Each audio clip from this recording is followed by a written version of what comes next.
Hello and नमस्कार। मैं आदित्य भार्गव आप सभी का स्वागत करता हूँ हमारे प्यारे से चैनल प्रबोधन में।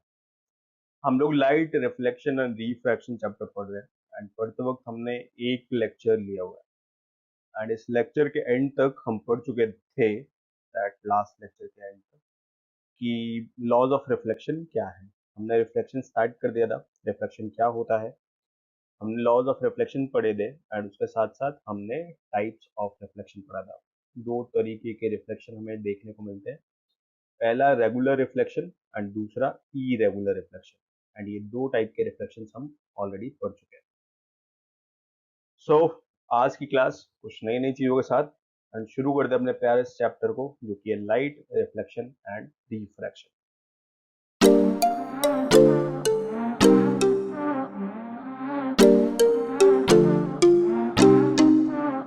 तो आज के एजेंडाज क्या क्या है, आज हमें क्या क्या सीखना है। तो आज हमको जानने गए कि मिरर्स क्या होते हैं, हमें जानना है कि प्लेन मिरर जो इमेजेस बनाता है उनकी क्या क्या कैरेक्टरिस्टिक्स होती हैं, उनकी क्या क्या प्रॉपर्टीज होती हैं। उसके साथ साथ हमें स्फेरिकल मिरर्स के बारे में पढ़ना है और कुछ इंपॉर्टेंट टर्म्स को जानना है जो कि स्फेरिकल मिरर से रिलेटेड है। लेकिन इन सब चीजों से पहले हम लोग एक रिवीजन क्वेश्चन करेंगे एंड उस क्वेश्चन से जो लास्ट लेक्चर में हमने जो कुछ भी सीखा था उन चीजों को रिवाइज करेंगे। तो शुरू करते हैं सबसे पहले अपने एक रिवीजन क्वेश्चन से। तो हमारा पहला या फिर एक इकलौता आज की क्लास का जो रिवीजन क्वेश्चन है वो ये है कि हमारे पास एक सरफेस है।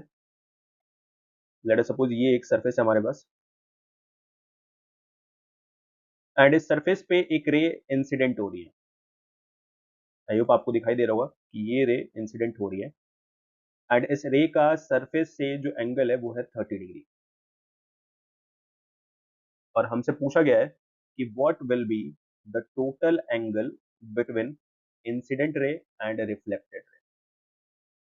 आप सभी को आई थिंक याद आ रहा होगा, ये हमारा इंसिडेंट रे एंड ये हमारी रिफ्लेक्टेड रे। आप पॉज करो वीडियो को एंड आराम से क्वेश्चन को सॉल्व करो। हमें पता क्या करना है कि incident ray and reflected ray इनके बीच का एंगल कितना है। Incident ray and reflected ray इन दोनों के बीच का एंगल, ये जो टोटल एंगल है ये कितना है। और हमें दे क्या रखा है कि सरफेस के साथ इंसिडेंट रे का जो एंगल है वो है 30 डिग्री। ओके, आई होप अभी आपने पॉज करके ट्राई मारा भी होगा। नहीं मारा तो कोई बात नहीं भाई, थोड़ा ट्राई कर लो, थोड़ी कोशिशें खुद की भी होनी चाहिए। ओके, तो क्वेश्चन को सॉल्व करने के लिए हम लोग क्या करेंगे, सबसे पहले एक नॉर्मल ड्रॉ करेंगे एंड यहाँ पे ड्रॉ होगा हमारा नॉर्मल। ओके, तो ड्रॉ करते हैं अपने नॉर्मल को। ये रहा हमारा नॉर्मल, ये रहा हमारा नॉर्मल। और जैसा कि हम ऑलरेडी जानते हैं कि नॉर्मल एंड सरफेस इनके बीच जो टोटल एंगल बनता है वो होता है हमारा 90 डिग्री का। All the way normal is perpendicular to the surface और क्योंकि सरफेस एंड इंसिडेंट रे के बीच का एंगल जो है वो है आपका 30 डिग्री, इट मीन्स ये जो बचा हुआ एंगल हो गया ये हो गया हमारा 60 डिग्री एंड ये एंगल है हमारे नॉर्मल एंड इंसिडेंट रे के बीच का। नॉर्मल एंड इंसिडेंट रे के बीच का, और शायद अगर आपको याद आ रहा हो तो इसको हम कहते हैं एंगल ऑफ इंसिडेंस। तो एंगल ऑफ इंसिडेंस 60 डिग्री है। लॉ नंबर 2 कहता है कि एंगल ऑफ इंसिडेंस जितना भी होगा उतना ही angle of refraction sorry reflection भी होगा। इसका मतलब ये जो एंगल है हमारा जो कि नॉर्मल एंड रिफ्लेक्टेड रे के बीच का है ये भी हमारा कितना हो जाएगा 60 degree. L R equal to 60 degree. और अगर मैं दोनों को जोड़ूं तो मुझे जो टोटल एंगल मिलेगा वो मिलेगा 120 एंड यही चीज हमसे पूछा गया था, incident ray and reflected ray के बीच का एंगल कितना। और यहाँ पे दो कॉन्सेप्ट हमारे काम आए। पहला कि नॉर्मल का सरफेस के साथ क्या एंगल रहता है जो कि होता है 90 डिग्री एंड दूसरा एंगल ऑफ इंसिडेंस बराबर होता है एंगल ऑफ रिफ्लेक्शन के। ओके, अब शुरू करते हैं आज का कॉन्सेप्ट। आज का कॉन्सेप्ट जो है वो है आपके सबसे पहले मिरर्स को लेके। तो व्हाट आर मिरर्स। पॉज करो, सोचो कि मिरर्स क्या होते हैं एंड अपने डेफिनेशंस को मैच अप करने की कोशिश करो। बहुत लोग कहते हैं कि मिरर्स वो होते हैं जो रिफ्लेक्शन में काम आता है। तो भाई रिफ्लेक्शन तो हर सरफेस शो करती है लेकिन हर सरफेस मिरर नहीं है। तो व्हाट इज अ मिरर।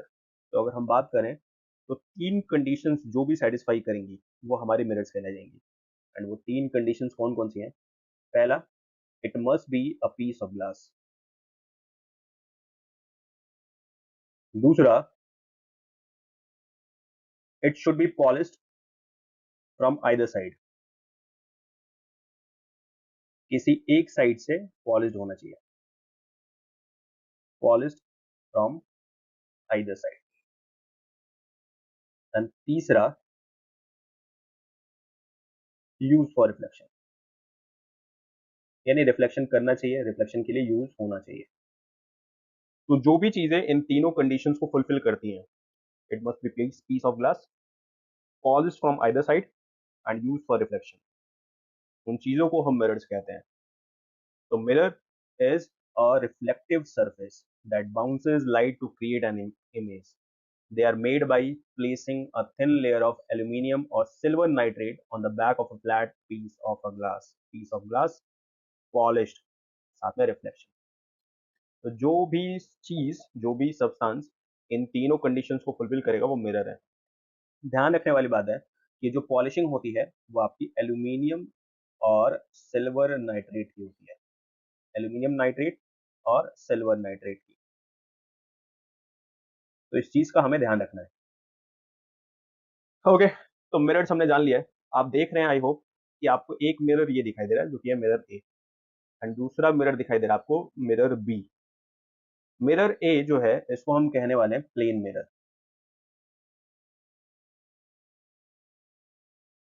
तो मिरर ए प्लेन मिरर है, जबकि मिरर बी ये हमारा स्फेरिकल मिरर है। अब ये किस टाइप का मिरर है वो हम बाद में जानेंगे, क्योंकि स्फेरिकल मिरर्स अलग अलग टाइप के होते हैं। वैसे तो मिरर्स भी बहुत सारे टाइप के होते हैं, बट अपने क्लास 10th के हिसाब से या फिर अपने हिसाब से अगर हम बात करें तो हमें दो तरीके के मिरर्स को स्टडी करना है। पहला प्लेन मिरर एंड दूसरा स्फेरिकल मिरर। बच्चों को बोलो ना कि हमें दो तरीके के मिरर्स को स्टडी करना है तो उन्हें लगता है कॉनकेव एंड कॉन्वेक्स ओनली। नहीं नहीं नहीं नहीं नहीं, हमें प्लेन मिरर्स के बारे में जानना है एंड स्फेरिकल मिरर्स के बारे में जानना है। एंड स्फेरिकल मिरर्स दो तरीके के होते हैं, कॉनकेव एंड कॉन्वेक्स। तो कुल मिलाकर हमें तीन तरह के मिरर्स को स्टडी करना है। हमें जानना है कि ये तीनों मिरर्स किस तरह की इमेजेस बनाती हैं। All the way mirrors image बनाती हैं, किस तरह की इमेज बनाती हैं, एंड वो जो इमेजेस बनाई जाती हैं उनकी क्या क्या प्रॉपर्टीज होती हैं उनको भी हमें समझना है। आप जो प्लेन मिरर देख रहे हो, इन रियलिटी प्लेन मिरर इस तरीके का है ना, ये रहा ग्लास, एंड पीछे में अगर आप देखोगे तो पॉलिशिंग हो रखी होती है। बट हम बार बार ऐसा डायग्राम ना बना के हम आपको साइड व्यू दिखाने वाले हैं। एंड साइड व्यू अगर आप देख पा रहे हो तो आपको एक सिर्फ और सिर्फ लाइन दिखाई देगी। तो जब कभी भी अगर आपको फ्लैट लाइन दिखाई दे जो कि पीछे से पॉलिश्ड हो, आप समझ जाना ये और कुछ नहीं, ये हमारा प्लेन मिरर है। ओके, तो प्लेन मिरर्स क्या होते हैं बेसिक तौर पे? प्लेन का मतलब है भाई समतल। तो मिरर्स जो हैं वो आपके सीधे मिरर्स हैं, समतल मिरर्स हैं जो कि एक तरफ से पॉलिश्ड होंगे। प्लेन मिरर्स की अगर बात करें, स्फेरिकल मिरर्स क्या होते हैं, किस तरीके के होते हैं, इनके बारे में हम डिटेल स्टडी बाद में करेंगे, बट अभी हमें प्लेन मिरर्स के बारे में जानना है। तो सबसे पहले हमने क्या क्या जाना, हमने जाना मिरर्स क्या होते हैं। तो मिरर्स और कुछ नहीं होते, ग्लास के पीसेज होती हैं जो कि एक तरफ से पॉलिश्ड होती हैं और साथ में रिफ्लेक्शन के लिए यूज होती हैं। दो तरह के मिरर्स हमें स्टडी करना है, plane mirrors and spherical mirrors. Spherical mirrors जो होते हैं वो आपके दो तरह के हैं जिनको हमें स्टडी करना है। वैसे तो स्फेरिकल मिरर्स भी आप बहुत सारे टाइप के बना सकते हो, but still concave and convex. तो ये तीन तरह के मिरर्स, अगर मैं टोटलिटी में बात करूं तो ये तीन तरह के मिरर्स हमें स्टडी करना है, प्लेन, कॉनकेव, कॉन्वेक्स। हो गया। तो सबसे पहला सवाल कि what are characteristics of image formed by plane mirrors. जो प्लेन मिरर्स इमेज बनाएगा उनकी क्या क्या कैरेक्टरिस्टिक्स हमें देखने को मिलेंगी। सबसे पहला कैरेक्टरिस्टिक कि जो इमेज बनती है वो वर्चुअल होती है, साथ में इरेक्ट होती है। प्लीज ध्यान से सुनना है। क्या सुनना है कि जो प्लेन मिरर्स इमेज बना रहा है उनकी क्या क्या कैरेक्टरिस्टिक्स हैं, ये बातें हमें समझनी है। एग्जाम्पल के तौर पर अगर मैं आपको दिखाऊं, लेट अस सपोज ये हमारा एक प्लेन मिरर है, मान लेते, एंड इस प्लेन मिरर के सामने प्यारे से आप खड़े हुए हैं, एंड आप ही जैसा कोई इस मिरर के अंदर भी है। आप ऑब्जेक्ट है एंड ये जो आप जैसा कोई खड़ा है वो इमेज है आपकी। तो इन इमेजेस की प्रॉपर्टीज को हमें समझना है कि ये जो इमेजेस बनाई जाती हैं प्लेन मिरर के द्वारा, इनकी क्या क्या प्रॉपर्टीज होती हैं। उसमें से पहली प्रॉपर्टी, इस चीज को ये 3 डायमेंशनली बनाने की कोशिश करी मैंने, आप चाहो तो इसको 2 डायमेंशनली भी हम इसको शो कर सकते हैं, लेकिन प्लीज मैं यहाँ बता देना चाहता हूँ कि जब भी हम 2 डायमेंशनल ऐसा कोई सिनेरियो बनाएंगे तो मिरर के अंदर बनने वाली इमेजेस को हम मिरर के पीछे बनाएंगे।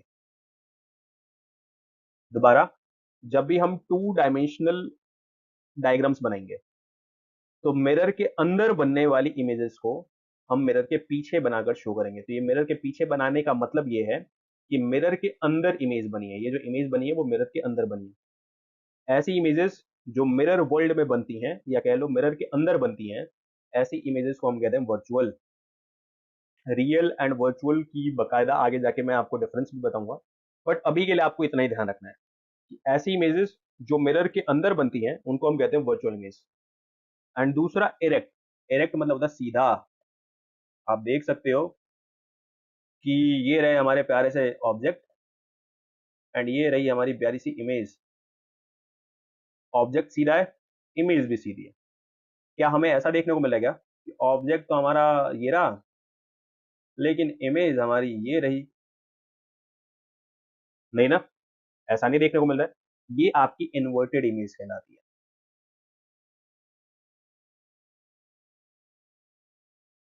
जबकि ये इमेज जो है ये हमारी इरेक्ट इमेज है। तो प्लेन मिरर आप कोई सा भी ले लो, आप हमेशा एक चीज नोटिस करोगे कि वो जो इमेज बना रहा है, वो जो प्लेन मिरर जो इमेज बना रहा है वो वर्चुअल बना रहा है, मतलब शीशे के अंदर इमेज बना रहा है, एंड साथ में इरेक्ट इमेज बना रहा है, मतलब सीधा इमेज बना रहा है, not inverted image. Plane mirror के केस में इन्वर्टेड इमेज देखने को नहीं मिलता है। आगे जहां देखने को मिलेगा वहां हम आपको दिखाएंगे भी, बट अभी के लिए आपको ये बात ध्यान रखना है। दूसरी चीज आपको जो चीज समझनी है वो ये कि size of image is always same as size of object. मतलब कि हमारे ऑब्जेक्ट का जो भी हाइट रहेगा, इसको मैं एच नॉट या एच ओ से शो कर रहा हूँ, हाइट ऑफ ऑब्जेक्ट, वही ऑब्जेक्ट वही हाइट हमें इवन इमेज की भी देखने को मिलेगी। एंड आई होप आपने देखा भी होगा, प्लेन मिरर के सामने जब आप खड़े हो जाते हैं तो आप ही की हाइट का एक बंदा जो होता है वो आगे अंदर इमेज में दिखाई दे रहा होता है, इमेज के फॉर्म में दिखाई दे रहा होता है। अगर कोई छोटा बच्चा खड़ा हो जाए तो छोटे बच्चे की हाइट का कोई इमेज बनेगी अंदर में। इट मीन्स कि हाइट ऑफ इमेज आपको हाइट ऑफ ऑब्जेक्ट के बराबर दिखाई देता है in case of plane mirrors. हम बात करें प्लेन मिरर्स में बनने वाले इमेजेस की, कि प्लेन मिरर्स में जो इमेज बनती हैं उनकी क्या क्या प्रॉपर्टीज होती हैं, उनकी क्या क्या कैरेक्टरिस्टिक्स होती हैं। दो प्रॉपर्टीज अभी तक हमने देख लिया है। पहली, वर्चुअल इमेज बनती है मतलब शीशे के अंदर। दूसरी, इरेक्ट इमेज बनती है मतलब सीधी, नॉट इन्वर्टेड। फिर हमने दूसरी बात, दूसरा क्या देखा कि साइज ऑफ इमेज जो होता है वो हमेशा साइज ऑफ ऑब्जेक्ट के बराबर होता है। तो साइज ऑफ बोल लो, साइज बोल लो, हाइट बोल लो, तो height of image equals to height of object. ये दो बातें अभी हमने देखी हैं। तीसरी प्रॉपर्टी कि distance of object is always equal to distance of image. अब ये डिस्टेंस क्या है भाई? डिस्टेंस मतलब दूरी। किसकी दूरी? ऑब्जेक्ट की दूरी। कहां से? जब आप दूरी पूछ रहे हो तो कहां से भाई? एक पॉइंट होगा ना जहां से आप डिस्टेंस मेजर कर रहे हो, तो मिरर से। तो हमें बोलना चाहिए जो चीज वो ये, distance of object from mirror is equal to distance of image from mirror.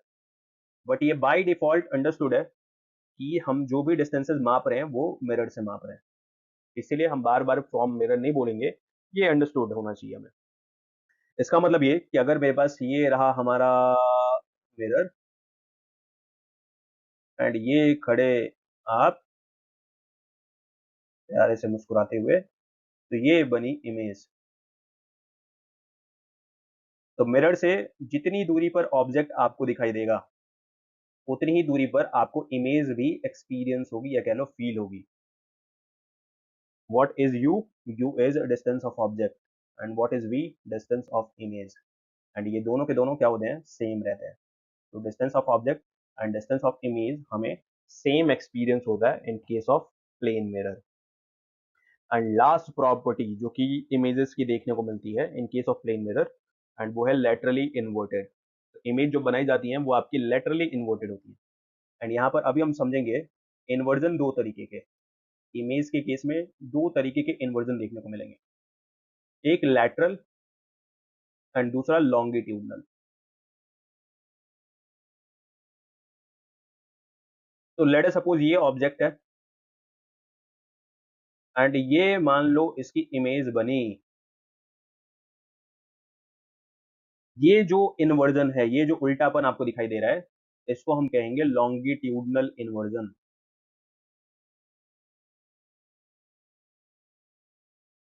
तो जब भी आपसे इन्वर्टेड इमेज बोला जाए तो आपको लॉन्गिट्यूडनल इन्वर्जन ही समझना है, जब तक कि आपको लैटरल इन्वर्जन ना बोला जाए।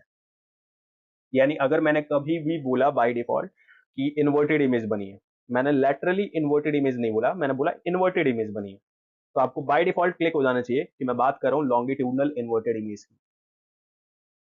एंड लॉन्गिट्यूडनल इन्वर्टेड इमेज ऐसी दिखाई देती है। जबकि लैटरल इन्वर्जन में क्या होता है, आपने बहुत बार एक्सपीरियंस करा होगा प्लेन मिरर्स के केस में, कि आपका राइट हैंड आपको लेफ्ट हैंड एक्सपीरियंस होता है इमेज की। आप देख सकते हो इस इमेज को, इस बच्चे ने, इस डायग्राम को आप देख सकते हैं, इस बच्चे ने अपना राइट हैंड उठा रखा है, बट इमेज को देख के लग रहा है ऐसा कि उसने लेफ्ट हैंड उठा रखा है। इट मीन्स इन्वर्जन तो है, उल्टापन तो है, बट लेफ्ट राइट का उल्टापन है, और इसको हम लोग कहते हैं लेटरली इन्वर्टेड इमेज और लैटरल इन्वर्जन। तो ये जो इमेज बनी है वो आपकी लेटरली इन्वर्टेड है। इसका मतलब ये उल्टा in the sense longitudinal inversion नहीं है, ये लैटरल इन्वर्जन है। लॉन्गिट्यूडनल इन्वर्जन में जस्ट उल्टा हो जाएगा। तो ये बात हमको ध्यान रखना है कि दो तरीके के इन्वर्जन पॉसिबल हो सकते हैं। प्लेन मिरर के केस में लॉन्गिट्यूडनल इन्वर्जन नहीं होता है, प्लेन मिरर इरेक्ट इमेज बनाती है। तो प्लेन मिरर के केस में जो इन्वर्जन देखने को मिलता है वो है हमारी लैटरल इन्वर्जन। एंड इसका मतलब है कि left part of the body right part of the image experience होगा, right part of the body left part of the image experience होगा, ऐसा कुछ। तो अभी अभी हमने चार प्रॉपर्टीज के बारे में बात कर लिया कि जो भी प्लेन मिरर इमेज बनाएगा उसकी चार प्रॉपर्टीज देखने को मिलेंगी। एंड वो चार प्रॉपर्टीज क्या क्या है?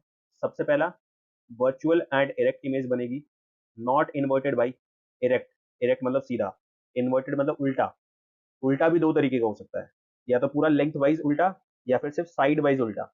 तो साइड वाइज उल्टे को हम लोग कहते हैं लेटरल इन्वर्जन, जो कि हमें देखने को मिलता है प्लेन मिरर्स के केस में। तो लेटरल इन्वर्जन हमें देखने को मिलता है प्लेन मिरर्स के इमेजेस के केस में। तीसरी चीज हमने पढ़ा कि height of image height of object के बराबर देखने को मिलेगा। एंड चौथी चीज, डिस्टेंस ऑफ ऑब्जेक्ट बराबर होगा डिस्टेंस ऑफ इमेज की।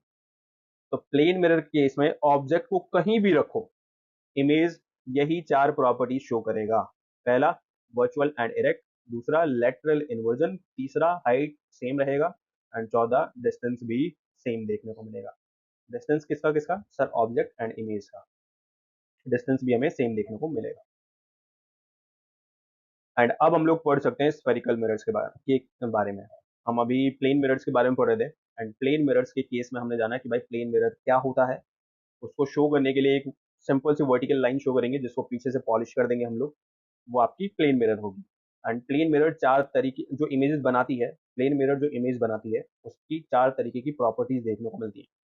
पहला, वर्चुअल एंड डायरेक्ट, दूसरा लेटरल इन्वर्जन देखने को मिलता है इमेजेस में, तीसरा हाइट दोनों का सेम रहेगा ऑब्जेक्ट एंड इमेज का, एंड चौथा डिस्टेंस भी दोनों का सेम रहेगा ऑब्जेक्ट एंड इमेज का फ्रॉम द मिरर। एंड अब हम लोग पढ़ रहे हैं स्फेरिकल मिरर्स के बारे में। मैंने ऑलरेडी बताया कि हम दो तरीके के मिरर्स के बारे में स्टडी करेंगे, plane mirrors and spherical mirrors. Plane mirror किस तरीके का इमेज बनाता है वो हम ऑलरेडी देख चुके हैं। एंड अब हम लोग देख रहे हैं स्फेरिकल मिरर्स की के बारे में, एंड स्फेरिकल मिरर किस तरीके के इमेजेस बनाएगा। लेकिन मैं अभी बता दूं, सबसे पहले हम स्फेरिकल मिरर्स के बारे में जानेंगे, एंड फिर जब रे डायग्राम्स वगैरह बनाएंगे तब हमें पता चलेगा कि स्फेरिकल मिरर्स किस तरीके के इमेज बनाते हैं। रे डायग्राम क्या होते हैं सर, बात के लिए छोड़ो, वो आराम से समझेंगे। बट अभी के लिए स्फेरिकल मिरर्स क्या होते हैं, पहला सवाल। तो स्फेरिकल मिरर्स को बनाया जाता है हॉलो स्फेयर ऑफ ग्लास से। एक ग्लास ले लो जो कि हॉलो है एंड स्फेयर के शेप में, लेट सपोज ये। एंड हमने क्या करा, इस ग्लास को कट करके बाहर निकाला, बाहर निकाल दिया। अब आपके पास इस तरीके का एक कर्वेचर है, आपके पास इस तरीके का एक शेप है। हॉलो था तो ऑफकोर्स ये भरा तो होगा नहीं, खोखला ही होगा, तो इस तरीके का शेप आपको देखने को मिल रहा है। अब आप क्या कर दो, जो ये शेप होता है ना, इसमें दो पार्ट्स हैं, ध्यान देना है। ये जो कर्व्ड पोर्शन आपको दिखाई दे रहा है इसमें दो पार्ट्स हैं। ये जो बाहर वाला पोर्शन है इसको हम कहते हैं कॉन्वेक्स पार्ट, एंड ये जो अंदर वाला पोर्शन है इसको हम कहते हैं कॉनकेव पार्ट। तो अगर मैं कॉन्वेक्स पार्ट को पॉलिश कर दूं, कॉन्वेक्स पार्ट पे एल्यूमिनियम नाइट्रेट या फिर सिल्वर नाइट्रेट की पॉलिशिंग कर दूं, तो रिफ्लेक्शन के लिए कौन सा पार्ट यूज होगा? सर कॉनकेव पार्ट यूज होगा। ऑफ कोर्स यहाँ ग्लास है, पीछे तो पॉलिशिंग है, तो यहाँ रिफ्लेक्शन के लिए यूज होगा। तो अगर आप टॉर्च जलाओगे तो यहाँ जलाओगे, लाइट जाएगी, रिफ्लेक्ट होके आएगी। तो रिफ्लेक्शन के लिए ये वाला पार्ट, ग्लास का ये वाला पार्ट यूज होगा, बोले तो कॉनकेव पार्ट। तो ऐसा कोई भी मिरर जिसका कॉनकेव पार्ट यूज होगा, ऐसा कोई भी स्फेरिकल ग्लास से बना हुआ या फिर स्फेरिकल मिरर जिसका कॉनकेव पार्ट यूज होगा, कॉन्वेक्स पार्ट पॉलिश्ड होगा, ऐसे मिरर को हम कहेंगे कॉनकेव मिरर। तो ये जो मैंने बनाया है ये और कुछ नहीं, एक कॉनकेव मिरर है। तो सर पॉसिबिलिटी तो दूसरी भी हो सकती है, ऐसा भी हो सकता है कि हम क्या करें, ये था ना हमारा कर्वेचर, तो पॉसिबिलिटी ऐसी हो सकती है कि हम कॉनकेव पार्ट को ही पॉलिश कर दें एंड यूज करें कॉन्वेक्स पार्ट को। तो ये कौन सा पार्ट है जो यूज होने वाला है? ये हमारा convex part of curvature. And कौन से पार्ट को पॉलिश कर दिया हमने? तो सर कॉनकेव पार्ट को पॉलिश कर दिया हमने। तो ये जो कॉन्वेक्स पार्ट है, क्योंकि इसको यूज करने वाले हैं फॉर रिफ्लेक्शन, तो इस मिरर को हम कहेंगे कॉन्वेक्स मिरर। आई होप अभी आपको समझ में आ रहा होगा कि convex mirror and concave mirror कैसे बनाए जाते हैं। हम क्या करते हैं, एक स्फेरिकल ग्लास बॉल ले लेते हैं, उसको कट करते हैं, एंड कट करने के बाद हमें एक कर्वेचर देखने को मिलता है। इस कर्वेचर में दो पार्ट है, कॉनकेव पार्ट जो कि अंदर की तरफ बल्ज है, कॉन्वेक्स पार्ट जो कि बाहर की तरफ मुड़ी हुई है। अगर कॉन्वेक्स पार्ट को पॉलिश कर दिया जाए तो कॉनकेव पार्ट यूज होगा, तब ये बन जाएगा कॉनकेव मिरर। अगर कॉनकेव पार्ट को पॉलिश कर दिया जाए तो फिर कॉन्वेक्स पार्ट यूज होगा, एंड तब हम इसको कहेंगे कॉन्वेक्स मिरर।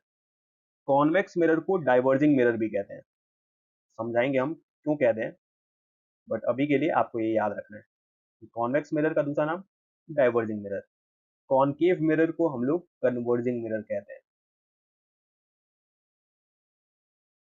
तो कभी बाई चांस क्वेश्चन वगैरह में डायरेक्टली कन्वर्जिंग मिरर बोल दे तो फिर आपको कंफ्यूज नहीं होना है, समझ जाना है कि हम बात करें कॉनकेव मिरर की।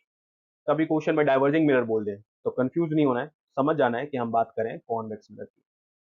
तो ये रहा हमारा, सबसे पहले कॉनकेव मिरर की देख लेते हैं। आप देख रहे हो कॉन्वेक्स पार्ट को क्या कर दिया गया है, पॉलिश कर दिया गया। तो कौन सा पार्ट यूज होगा? सर ओनली अंदर वाला पार्ट जो है वो यूज होगा, बोले तो सिर्फ और सिर्फ कॉनकेव पार्ट यूज होगा। इस पे बच्चे पहला सवाल पूछ लेते हैं, सर पॉलिशिंग क्यों ही करी है? अगर पॉलिशिंग नहीं करते तो सिर्फ एक ग्लास होता, फिर लाइट इससे टकरा के आती नहीं। ऑफ कोर्स आती लेकिन बहुत कम आती, बहुत मिनिमल रिफ्लेक्शन देखने को मिलता। ऐसे केस में क्या होता कि लाइट क्रॉस कर जाती, ट्रांसमिट हो जाती। तो हमें ट्रांसमिशन थोड़ी पढ़ना है, हमें तो रिफ्लेक्शन पढ़ना है। एंड रिफ्लेक्शन के लिए जरूरी था कि एक पॉलिश की लेयर कर दी जाए, एंड ये पॉलिशिंग की जाती है एल्यूमिनियम नाइट्रेट की और सिल्वर नाइट्रेट की। तो अभी आपको शायद समझ में आ गया होगा कि भाई कॉनकेव मिरर कैसे बनाए जाते हैं। कॉनकेव मिरर्स की अब जरा हम देखें। अगर आप इस पॉइंट को देख रहे हो, ये पॉइंट और कुछ नहीं है, सेंटर है ऑफ द स्फीयर। ये जो स्फीयर आपने देखा, इस स्फीयर का सेंटर है। ये जो स्फीयर आप देख रहे हो, ये जो स्फेरिकल ग्लास बॉल देख रहे हो, इसका सेंटर ये सी है। अब ये सी, क्योंकि आपने ये जो पार्ट है ये तो हटा दिया है, अब तो सिर्फ आपके पास इतना ही पोर्शन है ना, एंड ये स्फीयर तो है नहीं, ये तो कर्वेचर है। अब हम इसको बोलने वाले, इस पॉइंट को बोलने वाले हैं सेंटर ऑफ कर्वेचर। इसको क्या बोलने वाले हैं? Centre of curvature. ये जो मिरर है, इस मिरर में भी तो एक बीच का पॉइंट होगा, एंड इस मिरर में जो बीच का पॉइंट है उसको हम लोग सेंटर ऑफ कर्वेचर ना बोल के उसको हम पोल बोलेंगे। तो ये जो पॉइंट है इसको हम पोल बोलते हैं। तो ये हो गया पोल, ये रहा हमारा सेंटर ऑफ कर्वेचर। एंड ये जो हमारी परपेंडिकुलर लेंथ होती है हमारे मिरर्स की, बोले तो ये अगर हमारा मिरर यहाँ तक है तो इसकी परपेंडिकुलर लेंथ यहाँ से लेके यहाँ तक होगी, एंड इस चीज को हम कहेंगे अपर्चर। तो लेट अस सपोज ये मिरर है, इसकी लेंथ ये है, एंड ये लेंथ अपर्चर कहलाया जाएगा। तो ये लेंथ मान लो अगर 10 सेंटीमीटर आता है मान लो, तो हम कहेंगे कि इस मिरर का अपर्चर 10 सेंटीमीटर है। ओके, सिमिलर चीज आपको कॉन्वेक्स में भी देखने को मिलेगा। तो ये रहा हमारा कॉन्वेक्स मिरर। क्यों सर इसको कॉन्वेक्स मिरर क्यों कह रहे हैं? क्योंकि कॉनकेव पार्ट हमने पॉलिश कर दिया है, और क्योंकि कॉनकेव पार्ट पॉलिश कर दिया है तो यूज होगा सिर्फ और सिर्फ कॉन्वेक्स पार्ट। रिफ्लेक्शन के लिए सिर्फ और सिर्फ ये कॉन्वेक्स पार्ट यूज होगा, और क्योंकि कॉन्वेक्स पार्ट यूज होगा इसीलिए हम इसको कॉन्वेक्स मिरर कहेंगे। ऑफ कोर्स इस मिरर का भी तो सेंटर होगा, ये जो कर्वेचर, ये जो मिरर कर्वेचर है इसका भी सेंटर होगा, क्योंकि ये भी तो स्फेरिकल ग्लास वॉल से बनाया गया है। तो ये जो सेंटर है इसको हम कहेंगे सेंटर ऑफ कर्वेचर। और दिस मिरर, इस मिरर के लिए सर इस पोर्शन का क्या होगा? ये जो पोर्शन है, ये वाला जो पोर्शन है, भाई इसको काट के हटा दिया है, इसको लेकर टेंशन नहीं लेने का है, ये बस हटा दिया गया है। ये तो बस दिखाने के लिए है कि भाई ये जो स्फेरिकल ग्लास, ये जो कर्वेचर है, ये जो मिरर है, वो इसी ग्लास बॉल का हिस्सा था। ये जो आपका स्फेरिकल ग्लास बॉल है, इसी ग्लास बॉल का हिस्सा था ये कर्वेचर। तो ये दिखाने के लिए बस इसको तो हमने काट के, ये पोर्शन जो है इसको काट के हटा दिया है। अभी हमारे पास सिर्फ इतना ही पोर्शन अवेलेबल है, इतना ही पोर्शन सिर्फ अवेलेबल है। इस कॉन्वेक्स मिरर की बात करें तो इसमें भी एक बीच का पॉइंट होगा जिसको हम पोल बोलेंगे, एंड इसका भी एक अपर्चर होगा। आई होप अभी आपको ये बात समझ आ रही है। अच्छा, आपको एक बात याद है, आपने सर्कल वगैरह पढ़ा है, स्फेयर पढ़ा है, तो सेंटर से सरफेस तक की जो दूरी होती है उसको हम रेडियस बोलते हैं ना। दोबारा, सेंटर से स्फेयर या सर्कल के सरफेस तक की जो दूरी होती है उसको हम रेडियस बोलते हैं। अब इमेजिन करो भाई, तुम्हारे पास ये एक कर्वेचर है, बोले तो ये एक मिरर है, let us suppose concave mirror है, एंड इस कॉनकेव मिरर का ये सेंटर है, एंड ये रहा पोल। तो ऑफ कोर्स यहाँ से लेके यहाँ तक की कोई दूरी तो होगी ना, centre of curvature and pole के बीच में कुछ तो दूरी होगी ना, एंड इसको हम कहेंगे रेडियस ऑफ कर्वेचर। दोबारा, रेडियस ऑफ कर्वेचर, और इसको हम लोग कैपिटल आर से शो करने वाले हैं। पी से लेके सी तक की दूरी बोले तो पी सी, ये क्या है हमारा रेडियस ऑफ कर्वेचर। आप देख रहे हो यहाँ पे रेडियस, सी से लेके पी तक की जो भी दूरी बनेगी उसको हम कहेंगे रेडियस ऑफ कर्वेचर। सी से लेके पी तक की जो भी दूरी बनेगी उसको हम लोग कहेंगे रेडियस ऑफ कर्वेचर।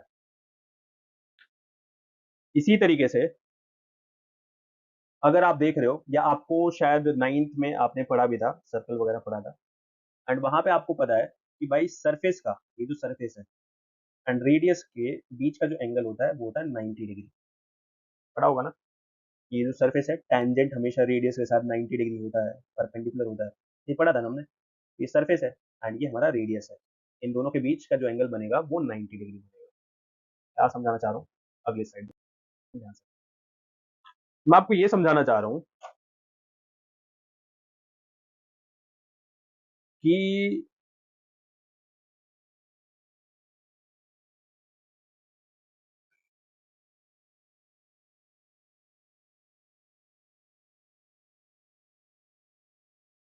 ये भाई सेंटर एंड ये सरफेस के बीच का एंगल कितना, 90।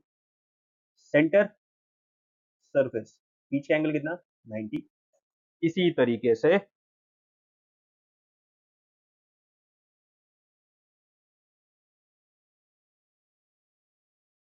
सेंटर, सरफेस, बीच का एंगल कितना, 90। सेंटर से आने वाली लाइन बोले तो radius, sorry, radius and surface के बीच का एंगल कितना, 90। मैं आपको ये बताना चाहता हूँ कि भाई ये भी नॉर्मल है, ये वाली लाइन भी नॉर्मल है, एंड ये वाली लाइन भी नॉर्मल है। नॉर्मल मतलब सरफेस के परपेंडिकुलर। लेकिन इन तीनों लाइन में एक लाइन बहुत ज्यादा स्पेशल है, वो लाइन है ये, पी से लेके सी तक जाने वाली लाइन, ये वाली लाइन। ये वाली लाइन बहुत ज्यादा स्पेशल है, क्योंकि ये लाइन नॉर्मल भी है एंड साथ में ये दो इंपॉर्टेंट पॉइंट्स को टच करती हुई जा रही है, वो है आपकी pole and centre of curvature. तो ये जो स्पेशल नॉर्मल है जो pole and centre of curvature से पास होती है, इसी स्पेशल नॉर्मल को हम कहते हैं प्रिंसिपल एक्सिस। क्या कहते हैं इसको, प्रिंसिपल एक्सिस। प्लीज इस बात को अंडर एस्टिमेट मत करना, इस बात को हमेशा के लिए ध्यान रखना है कि सेंटर ऑफ कर्वेचर से आने वाली जितनी भी रेज होंगी वो सारी की सारी नॉर्मल बनाएंगी, सारी की सारी हमारे सरफेस पे नॉर्मल बनाएंगी, या फिर कह लो नॉर्मल की तरह बिहेव करेंगी, 90 डिग्री की तरह बिहेव करेंगी, क्योंकि all the way centre of curvature से आने वाली रेज एक तरीके से रेडियस के अलोंग आ रही हैं, एंड रेडियस का हमेशा एंगल जो होता है वो सरफेस के साथ 90 होता है। तो अगर कोई रे आपकी सेंटर ऑफ कर्वेचर से आ रही है, सरफेस पे जा रही है, तो इसका मतलब ये नॉर्मल के अलोंग आ रही है, तो टकरा के नॉर्मल के अलोंग ही वापस चली जाएगी। क्योंकि नॉर्मल की एक विशेषता पढ़ी थी हमने कि अगर कोई रे नॉर्मल के अलोंग आ रही है, बोले तो 0 डिग्री पे आ रही है, तो टकरा के वापस नॉर्मल के अलोंग ही चली जाती है, बोले तो 0 डिग्री पे वापस चली जाती है। बहुत इंपॉर्टेंट चीज है ये, इस चीज को ध्यान रखना है। कोई भी रे अगर सेंटर ऑफ कर्वेचर से सरफेस पे आती है, तो टकरा के वापस सेंटर ऑफ कर्वेचर के अलोंग ही चली जाएगी, या फिर कह लो सेंटर ऑफ कर्वेचर के थ्रू ही चली जाएगी। और उसके पीछे क्या रीजन है, तो आप बोलोगे कि सेंटर ऑफ कर्वेचर से आने वाली जो रे थी वो सरफेस पे नॉर्मल थी, परपेंडिकुलर थी, एंड अगर कोई भी रे नॉर्मल के अलोंग आती है तो टकरा के वापस नॉर्मल के अलोंग ही चली जाती है। अभी तक हमने क्या क्या इंपॉर्टेंट टर्म्स देख लिए हैं। हमने देख लिया है कि सेंटर ऑफ कर्वेचर किसको कहते हैं। तो सेंटर ऑफ कर्वेचर और कुछ नहीं, वो जो स्फेरिकल ग्लास बॉल लिया था हमने, जिससे कर्वेचर बोले तो मिरर बनाया था, उस स्फेरिकल ग्लास बॉल का जो सेंटर था उसको हम कहते हैं सेंटर ऑफ कर्वेचर। उसको अब हम सेंटर ऑफ स्फेयर नहीं बोलेंगे, अब हम उसको सेंटर ऑफ कर्वेचर बोलेंगे। जबकि मिरर का जो सेंटर है, सेंट्रल पॉइंट है, उसको हम पोल बोलेंगे। तो ये रहा सेंटर ऑफ कर्वेचर, ये रहा पोल। Centre of curvature and pole के बीच जो दूरी है उसको हम कहेंगे रेडियस ऑफ कर्वेचर। तो सी से लेके पी तक की दूरी, इसको हम क्या कहेंगे, रेडियस ऑफ कर्वेचर। और उसके बाद हमने जाना प्रिंसिपल एक्सिस क्या होता है। तो प्रिंसिपल एक्सिस क्या होता है भाई, तो एक ऐसा नॉर्मल जो सी एंड पी दोनों से पास होता है। हालांकि जितनी भी रेज सी से सरफेस पे जाएंगी वो सारी की सारी नॉर्मल होंगी, सभी नॉर्मल की तरह बिहेव करेंगी। एक नॉर्मल बहुत स्पेशल है क्योंकि वो पोल से पास हुआ है, एंड यही नॉर्मल आपकी प्रिंसिपल एक्सिस कहलाती है। तो हमने सी के बारे में पढ़ लिया, बोले तो सेंटर ऑफ कर्वेचर के बारे में पढ़ लिया है, हमने रेडियस ऑफ कर्वेचर के बारे में पढ़ लिया है, हमने प्रिंसिपल एक्सिस के बारे में पढ़ लिया है, हमने पोल के बारे में पढ़ लिया है कि भाई पोल क्या होता है, प्रिंसिपल एक्सिस क्या होता है, रेडियस ऑफ कर्वेचर क्या है, सेंटर ऑफ कर्वेचर क्या है, एंड इसके साथ साथ हमने अपर्चर के बारे में पढ़ लिया। ये काफी इंपॉर्टेंट टर्म्स हैं, इनको हमेशा ध्यान रखना है। एंड इन टर्म्स की डेफिनेशन ये रही, what is centre of curvature, it is center of hollow sphere of glass of which spherical mirror is a part। तो सेंटर ऑफ कर्वेचर और कुछ नहीं है, वो जो हॉलो स्फीयर ऑफ ग्लास था उसका सेंटर है सेंटर ऑफ कर्वेचर। एंड इसको अभी हम सेंटर ऑफ कर्वेचर क्यों बोल रहे हैं, सेंटर ऑफ स्फीयर क्यों नहीं बोल रहे हैं, क्योंकि अभी मिरर बनने के बाद अब ये स्फीयर नहीं बचा, सिर्फ कर्व्ड पोर्शन बचा, कर्वेचर बचा, इसीलिए इसको सेंटर ऑफ स्फीयर ना बोल के सेंटर ऑफ कर्वेचर बोल रहे हैं। फिर हमने जाना है पोल क्या होता है, तो भाई पोल और कुछ नहीं है, it is centre of mirror, also called vertex of mirror. तो आपका जो मिरर का सेंटर है उसको हम पोल कहते हैं। रेडियस ऑफ कर्वेचर क्या है, radius of hollow sphere of glass of which spherical mirror is a part. Simple सी बात है, यही रेडियस आपके स्फेरिकल ग्लास का भी तो है, ये रेडियस। लेकिन अब तो ये पूरा स्फीयर तो बचा नहीं है, अब तो सिर्फ कर्व पोर्शन है। तो सी से लेके पी तक की दूरी, इसको हम क्या बोलेंगे, इसको हम रेडियस ऑफ कर्वेचर बोलेंगे। सी से लेके पी तक की दूरी, इसको हम रेडियस ऑफ कर्वेचर बोलेंगे। उसके बाद प्रिंसिपल एक्सिस क्या होता है, ये एक नॉर्मल होता है जो कि सी एंड पी से पास होता है। सी बोले तो सेंटर ऑफ कर्वेचर, पी बोले तो पोल। एंड लास्ट अपर्चर क्या होता है, diameter of reflecting surface of mirror. तो ये जो हमारा मिरर है इसका जो डायामीटर बनेगा, इसी डायामीटर को हम कहेंगे अपर्चर। तो ये 5 इंपॉर्टेंट टर्म्स के बारे में पढ़ा है। जो मोस्ट इंपॉर्टेंट टर्म है जो कि फोकस एंड फोकल लेंथ, इनके बारे में हम अगली क्लास में पढ़ेंगे। तो हम कॉनकेव एंड अगली क्लास में हम लोग रे डायग्राम्स वगैरह भी पढ़ेंगे। तो अगली क्लास को बड़े ध्यान से देखना है, लेकिन उससे पहले ये 5 टर्म्स आपके दिमाग में छप जाने चाहिए। ये 5 टर्म्स कौन कौन से, ओके। एंड प्लीज अगर कुछ भी ना समझ में आए तो भाई आप कमेंट के माध्यम से पूछो, हम आपको गारंटेड रिप्लाई देंगे। इसके साथ साथ अगर चीज़ें पसंद आए तो आप प्लीज़ शेयर करो, सब्सक्राइब करो, कमेंट करो, लाइक करो, एंड यूँ हंसते रहो, मुस्कुराते रहो। Tata, bye bye.